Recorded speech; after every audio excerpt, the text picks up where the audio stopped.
네, 오늘은 누가복음 14장 25절부터 33절까지 있는 말씀을 공부하겠습니다. 복음으로 푸는 망대 세우려는 자와 전쟁하려는 임금의 비유 말씀이 되겠습니다. 우리가 잘 아는 말씀인데요. 오늘 누가복음 14장 25절부터 33절 이렇게 보면은 항상 예수님이 비유하신 말씀은 그 앞에 뒤에 비유의 목적이 다 나와 있다고 그랬는데 이거야말로 그 앞뒤에 다 나와 있습니다. 오늘 이 망대 세우려는 자와 전쟁하는 임금의 비유 그 목적이 27절에 보면은 누구든지 자기 십자가를 지고 나를 쫓지 않는 자도 능히 나의 제자가 되지 못하리라.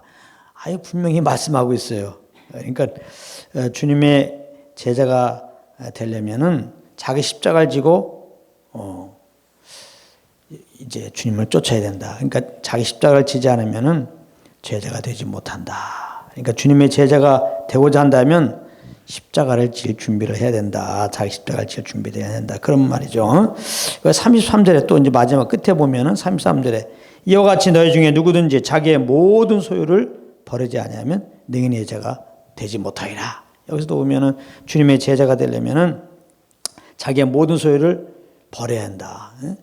그러니까 주님을 따를 때 모든 소유를 버릴 때가 있단 말이에요. 그럴 때 그걸 능히 버릴 준비가 되지 않으면은 제자가 되지 못한다는 거예요. 그래서 한마디로 말해서 오늘 비유의 말씀은 예수님을 우리 삶의 주인으로 모시고 그 주님만 따르겠다고 너무 쉽게 고백하지 말라 그런 것이죠. 많은 사람들이 지금 예수님만 따르겠다고 고백하며 주님께 나옵니다. 주님은 무조건 주님 따르겠다 나오는 자들을 그냥 받지 않습니다. 왜냐하면 주님은 그 마음의 동기를 보거든요. 동기가 잘못되면 주님은 오늘 말씀처럼 먼저 좀 생각할 게 있다 하고서 이렇게 그들의 동기를 이제 고쳐주는 일들을 하시거든요. 오늘 그 목적입니다. 예수님을 따르기 전에 먼저 깊이 생각해보라. 지금 그런 것입니다. 예수님을 따르게 될 때 치료해야 할 대가들을 한번 생각해봐라는 거예요. 때에 따라서는 예수님을 따르다 보면 부모, 또 처자, 형제와 자매, 심지어 자기 생명까지도 놓을 수가 있다는 겁니다. 과연 부모, 처자, 형제, 자매, 심지어 자기 생명까지 내려놓아야 할 때 그렇게 하겠느냐? 그 생각을 해보고 나를 따르려도 따르라 이 말이죠.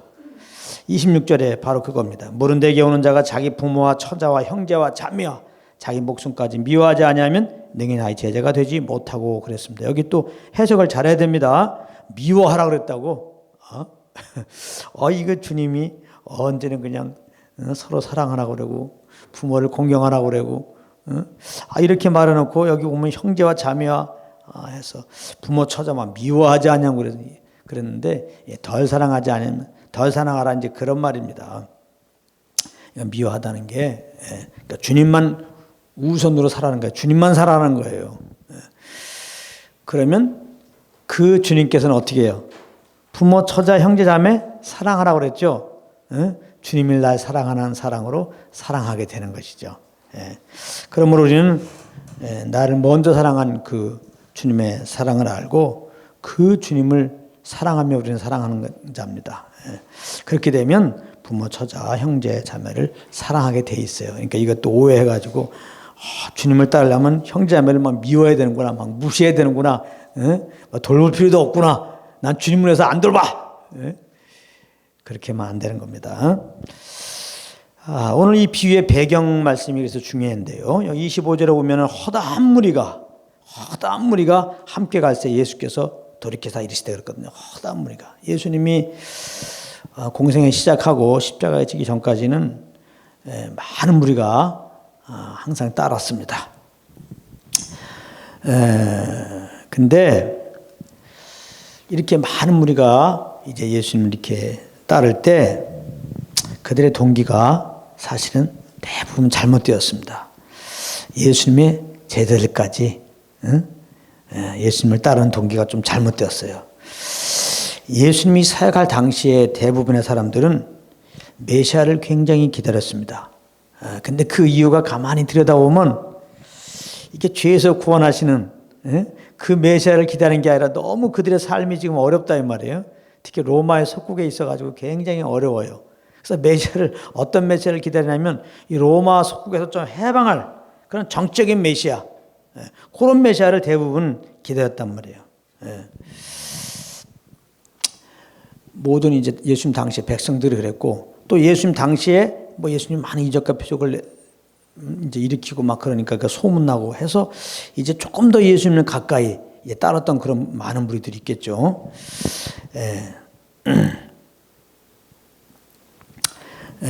그런 사람들은 이제 그 자기들이 기대했던 메시아가 예수다. 예수가 그 메시아다. 이렇게 해서 이제 따른 거예요. 그래서 예수님을 그래서 이제 왕으로 세우려고 그랬고 이게 열심히 따랐습니다. 그런가 하면 이제 예수님의 12제자들이 그 중에 또 열심으로 또 주님을 그냥 목숨 내놓고 따르겠다 그러면서 이제 진짜 소유도 막 모든 걸 내려놓고 예수님을 따르게 되는데요.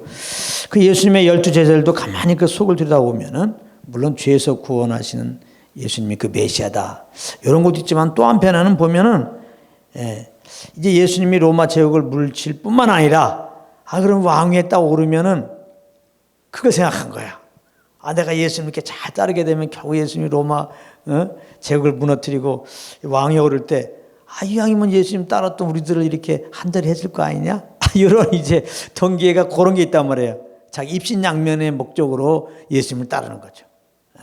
그래서 예수님의 그 제자들 중에 야고보 요한 그 엄마가 와갖고 예수님께 치맛바람이 이제 일어난 거죠. 그래서 이제 자기 아들 둘 갖다가 예수님의 좌에 우에 좀 이렇게 좀 앉혀달라고 얘기했더니 그냥 나머지 제자들이 그냥 성질 내가지고 자기들도 이제 그런 생각을 한 거예요. 근데 그냥 야고보 요한 엄마가 와서 그 얘기하니까 성질 내고 서로 다툼을 갖잖아요. 다 동기가 잘못된 거였단 말이에요. 그리고 예수님이 이제 내가 이제 종교인들에게 잡혀 죽을 것이다. 그리고 물론 3일 만에 부활할 걸 말씀하신 데도 불구하고 부활은 안 들려. 예수님이 죽는다고 그냥 갑자기 제자들이 그냥 비전이 없어진 거예요. 그들이 예수님 쫓으면 이렇게 인간적으로 많은 유익을 생각해서 지금 예수님을 따르고 있는데 예수님이 죽으면 어떻게 해요? 자기네 꿈은 물건처럼 살아야잖아요. 그래서 사실 예수님이 겟세마네에서 기도할 때 고민돼 갖고 그들이 그냥 잤다고 그랬거든요. 그들이 뭐 졸려서 잔 게 아니고 실망해 갖고 예수님을 따르다가 실망한 거예요. 근데 그 예수님을 따를 때 목적이 잘못됐다는 말이에요. 잘못돼서 스스로 실망한 거예요. 주님은 절대 실망시키는 분이 아니죠. 또 우리에게 잘못된 동기가 스스로 실망하고 주님께 스스로 상처받았다 하고 또 그러고 있어요. 제자들뿐만 아니라 지금도 우리도 그럴 수가 있단 말이에요. 우리 주위에도 그런 사람들 아주 자주 만날 수 있어요. 근데 가만히 보면 주님이 어떻게 우리를 실망시키는 분입니까? 자기가 동기가 잘못된 동기로 주님을 섬겼단 말이에요. 인간적인 어떤 욕심이 있었단 말이에요. 이렇게 주님을 섬기면 이 정도 해주시겠지. 근데 그게 안 될 때 그냥 실망한다 이 말이에요. 그럴 수 있기 때문에 지금 예수님을 따르겠다고 하는 그러나 잘못된 동기로 오는 자들에게 예수님이 지금 이렇게 말씀하고 있고 이 비유까지 들면서 지금 말씀하는 거라고요. 예수님은 사실은 이 많은 사람들 또 예수님의 제자들이 잘못된 생각과 달리 예수님은 핍박받고 조롱받고 십자가에서 죽으실 거란 말이에요. 그렇기 때문에 이제 실망하지 않기 위해서 그리고 온전히 온전한 동기로 주님을 따르기 위해서 이제 이 비유를 지금 하고 있는 겁니다. 그래서 예수님을 따르게 될 때 먼저 치러야 되는 대가들이 무엇인지를 그들에게 이제 알려주기 원하셨고 그리고 그 치러야 할 대가들을 먼저 생각해야 한다는 점에서 이 비유를 들어 지금 설명하고 있는 거예요. 그래서 28절 30절에 보면은 망대 세우려는 자의 비유가 나오죠. 망대. 그래서 망대 세우려는 자는 반드시 망대 세우기 전에 그 세울 때 들어갈 비용이 어느 정도인지 반드시 계산하죠. 어떤 건물 지을 때 이 건물에 지을 때 얼만큼 돈이 들어가냐 이런 거 계산하지 않고 그냥 짓는 사람 없죠. 그래서 이렇게 계산하다가 만약에 내가 갖고 있는 비용이 이 망대 짓는 비용을 감당하지 못하겠다. 그러면 그만두게 되죠. 그게 정상적이죠, 사실은요. 근데 만약에 비용도 안 되는데 그 망대 지을 비용도 안 되는데 망대를 그냥 줘. 예. 망대 지다가 비용이 안 되니까 이제 그냥 스톱을 했어. 뭐 기초만 짓다가 스톱을 했어. 그 얼마나 그 비웃음거리냐 이 말이야 사람들한테. 예? 그 우리나라 IMF 터지고 그 IMF 직전에 뭐 빚을 많이 얻어서 어쨌든 많은 사람들이 막 빌딩을 막 지었어요. 근데 IMF 터지면서 이 자금줄이 막문줄이 막히거든요. 그래서 많은 건물들이 짓다가 많은 게 많았어요.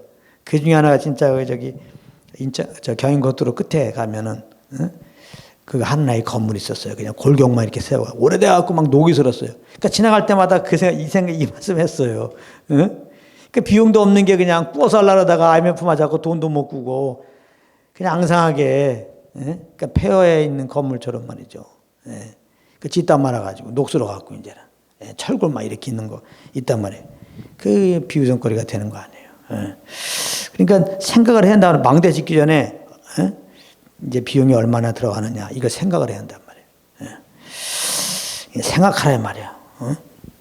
어떤 일 할 때 생각하란 말이야. 내가 지금 주님을 따르려고 그럴 때 한번 생각해 보란 말이야. 주님을 따르려고 그러면 많은 대가를 치러야 되는데 그 대가를 치를 수 있을 것 같으면 따르고 그렇지 않으면 쉽게 지금 따르겠다고 고백하기 전에 먼저 주님께 겸손하게 엎드려 주님도 알기 원합니다. 고백하라 이거죠. 주님은 더 은혜를 받으라 이 말이죠. 주님의 은혜를 받아야 내 걸 다 내려놓고 주님께 순종할 거 아닙니까? 주님께 받은 은혜는 뭐 10밖에 안 되는데 그냥 주님께 헌신하겠다고 말이지 100을 갖다가 지금 드리면은 될 수가 없어요. 은혜만큼 주님께 드리게 돼 있어요. 그 동기가 잘못된 겁니다 지금. 또 31절 32절에 보면 전쟁하려는 임금의 비유가 나와요. 군사 1만을 거느리고 있는 임금이 있는데 보니까 군사 2만 가지고 이제 어떤 임금이 막 싸우려고 모는 겁니다. 그때 어떻게 합니까? 군사 1만이 거느린 임금은 생각을 해야죠. 이 내 군사가 군사 2만과 대적해서 싸울 수 있을까 없을까 이걸 해야 된다 이 말이에요. 그 헤아리다가 도저히 이길 수 없죠. 당연히 1만이 어떻게 2만 이깁니까? 그러면 얼른 이제 사친을 보내서 화친을 청하는 게 정상이죠. 근데 반드시 싸워도 질 건데 전 자존심도 있고 그냥 싸워버리자. 그래갖고 그냥 2만하고 싸우다가 전쟁에서 치면은 그거 지옥적인 패배고 그 부끄러움이죠. 부끄러움. 그 포로 된 게 이게 부끄러움이지. 부끄러움을 당한다 이 말이에요. 그래서 오늘 말씀 주님 따르기 전에 한번 생각해 보란 말이에요. 그 치를 대가들을 쉽게 우리가 주님을 따르겠다 그렇게 고백하고 하지 말라 이 말이에요. 우리가 그렇게 쉽게 깊이 생각하지 않고 주님을 따르다가 잘못된 오해죠. 요즘에 잘못된 복음이 많이 선포되잖아요. 뭐 율법 몇 개 잘 지키면은 하나님 복 준다. 주일 성수 잘하면 생명의 복을 받고 11조 잘 내면은 물질의 복을 받고 충성봉사하면 무슨 복을 받아 또. 이건 내가 못 들어봤는데 그러나 그 앞에는 내가 들어봤어요. 설교를 어떤 목사님이 주일 성수하면 생명의 복을 받고 11조 하면 물질의 복을 받는다.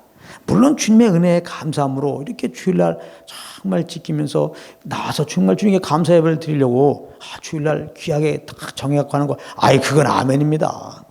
주님의 구원의 은혜에 감사해갖고 정말 내가 한 달에 정말 최소한도 11조 내가 정해서 드린다. 감사하다 말고 당연히 그렇게 해야죠.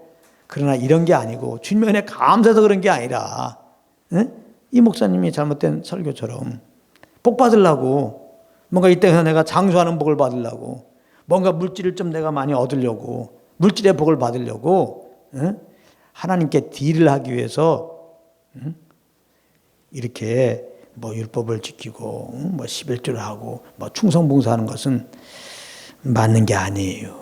그런 태도로 주님 섬기다가는 주님 그렇게 말씀한 게 없거든요. 이제 뒤에 나오지만은 주님은 고난받는다고 그랬다고요. 이 고난이 오게 되면 뭐가 사업하다가 좀 망하게 되면은 뭔가 이게 몸에 아픔이 오게 되면 이때 실망한다고요. 스스로가 벌써 주님 따르는 거 포기하고 스스로가 아주 영혼이 아주 어렵게 돼요. 무엇보다 세상 사람들이 조롱해요. 세상 사람들이 언제는 뭐 예수님이 다라며, 물론 그 사람이 말한 예수는 잘못된 예수였죠. 세상에 복을 주는 예수라고 생각했죠. 내 야망을 성취해 주는 예수로 알고 있죠. 그게 다른 예수야. 그러니까 다른 복음에서 전하는 예수는 다른 예수예요. 우리를 죄에서 구원하신 그 예수님이 아니고, 내가 무엇을 이제 하나님 계명 몇 개 지키면, 내가 어떤 충성스러운 어떤 행위의 어떠함을 따라서 축복해 주는 예수라고 전하면은 그게 다른 복음이고 그게 다른 예수예요. 우리 행위로 말미암아 주님과 이렇게 관계를 맺게 하는 거. 그렇게 되면 반드시 이제 하나님은 그렇게 인도하지 않기 때문에, 이제 그는 어려움이 오면, 자기 삶이 어려우면 주님을 따르지 않을 거라고요. 그러면 스스로도 이제 심령이 어렵고 눌리게 되고 세상의 조롱거리가 되지 않겠냐 이 말이에요. 그러면 또 그렇게 복 받으려고 잘못되는 복의 개념이죠. 감사함으로 하는 게 아니라 열심히 어떤 공동체에서 주님을 섬겼을 거 아니에요. 그럼 같이 그와 함께 했던 공동체에게 아주 먹칠하는 거예요. 그 공동체를 어렵게 하는 거라고요. 또 그 예수님으로 그렇게 했을 거 아니에요. 그 예수님을 더럽히게 되는 거 아니에요. 그러므로 오늘 말씀은 주님 따르기 전에 먼저 곰곰이 이제 생각해야 된다. 특별히 디모데후서 3장 12절 말씀을 우리는 생각해야 됩니다. 디모데후서 3장 12절에 보면 무릇 그리스도 예수 안에서 경건하게 살고자 하는 자는 핍박을 받으리라 그랬어요. 아주 분명하게. 무릇 예수 안에서 경건하게 살고자 하는 자는. 그냥 경건하게 살고자 하는 게 뭐예요? 나를 이제 예수님을 주인으로 모셨는데, 예수님을 주인으로 모시는 삶이죠. 온전히 성령을 쫓아 사는 삶이죠. 정말 주님의 은혜 아래서 말이죠. 그 주님의 그 사랑 안에서 말이죠. 그 사랑을 알고 그 은혜를 알고 정말 주님의 이름으로 살면 핍박을 받습니다. 그러니까 은혜 아래서 주님을 따를 수가 있어요. 분명히 은혜는 없는데 내가 주님을 따르겠다. 분명히 은혜는 없는데 교회 나오자마자 내가 이런 일 저런 일 하겠습니다. 그건 다 그 속에 동기가 잘못되어 있는 거예요, 지금. 먼저 은혜를 받아야 돼요. 에베소 5장 18절 성령 충만 받으라고 했잖아요. 먼저 받아야 돼요. 먼저 주님을 알아야 돼요. 주님을 아는 게 먼저지 번제가 먼저야 하란 말이에요. 번제는 우리 어떤 열심된 걸 말하는 거거든요. 열심히 무조건 나쁜 게 아닙니다. 주님의 은혜를 알았으면 또 열심히 주님을 섬겨야 되죠. 그래서 로마서 13장에 뭐 영의 열심을 주님을 섬겨야 되죠. 이게 이제 바뀌어지면 안 되거나 순서가. 예수님은 순서를 말하는 거죠. 그래서 우리가 주님의 은혜 안에서 정말 주님을 따르면 핍박이 와요. 그렇지만 넉넉히 이기죠. 정말 주님의 사랑과 은혜를 알고 우리가 주님을 따르는데 어려움이 있으면은 주님의 고난에 동참한 줄 알죠. 그 따르게 됩니다. 그러나 이게 동기가 잘못되고 주님의 은혜가 그렇게 많지 않고 주님을 따를 때 이렇게 내가 따른 어떤 행위로 인하여 주님이 감동해서 뭔가 지금 내 삶에 어떤 유익을 주지 않을까 이런 잘못된 동기로 주님을 따르게 되면 반드시 핍박이 오죠. 이때 이제 어려워진단 말이에요. 나도 어렵고 함께하는 공동체도 어렵고 주의 이름을 더럽힌다는 사실 기억해야 됩니다. 로마서 8장 17절 18절에 보면 이거 굉장히 중요한 말씀이에요. 로마서 8장 17절 18절에 보면 자녀이면 또한 후사니 곧 하나님의 후사예요. 후사는 상속자란 말입니다. 그리스도와 함께한 후사니 우리가 그와 함께 영광을 받기 위하여 고난도 함께 받아야 할 것이니라. 이게 정확하게 나와 있어요. 우리가 이제 주님의 은혜로 십자가에 죽으시고 부활한 예수를 믿었어요. 하나님의 자녀가 되었어요. 하나님의 자녀는 하나님의 후사란 말이에요. 하나님의 상속자란 말이에요. 그리스도와 함께한 상속자가 된 거예요. 그래서 이제 그리스도와 함께 영광을 반드시 받게 됩니다. 그 영광의 자리에 가게 됩니다. 근데 고난도 함께 받는다는 거예요. 영광을 받기 전에 이 땅에 있을 때는 고난을 받는다는 거예요. 고난을. 이제 이 영광은 이 장차 주님 오실 때 주님 만나 뵙고 주님과 이제 영원히 함께하는 그 영광이고 예수 믿으면 반드시 그 영광 가운데 동참하죠. 그 전까지 이 땅에 살 때는 고난이 있단 말이에요. 예수님 때문에 고난이 있단 말이에요. 그걸 분명히 말하고 있는 거예요. 그래서 생각가운데 현재의 고난은 그러잖아요. 현재의 고난은 장차 우리에게 나타날 영광과 좋게 비교할 수 없도다. 그러니까 반드시 우리가 예수 믿으면 예수님과 함께 고난을 받는다는 거 꼭 기억해야 돼요. 그래서 우리가 항상 생각하는 것이 주님을 따르면은 세상에 복을 받는 게 아니다. 주님을 따르는 게 잘 먹고 잘 사는 게 아니다. 오히려 고난을 받는 거다. 이걸 꼭 기억하세요. 예. 그리고 이제 주님을 따라야 되는데 그 주님을 따를 수 있는 추진력, 주님을 따르는 그 힘은 다른 게 아니에요. 주님의 십자가의 사랑해야 돼요. 예? 주님의 그 십자가 은혜해야 돼요. 그러니까 주님을 따르는 게, 다시 말합니다, 주님을 따르고 내가 뭔가를 해드리는 게 먼저가 아닌 거예요. 주님의 사랑을 아는 거, 예? 주님의 그 은혜를 아는 거, 이게 먼저라는 거. 그래서 고린도전서 2장에 보면 사도 바울이 우리 주 예수 그리스도와 그의 십자가에 못 박힌 것 외에는 아무것도 알지 아니하기로 작정했다. 그리고 그 주님, 사도 바울이 주님의 은혜로 그 예수님 십자가 은혜를 아니까 예수님을 아는 지식이 가장 고상하니까 모든 걸 배설물 여기잖아요. 그리고 이제 주님을 쫓았다, 그렇게 말씀합니다. 그래서 오늘 말씀은 여기까지 하겠습니다.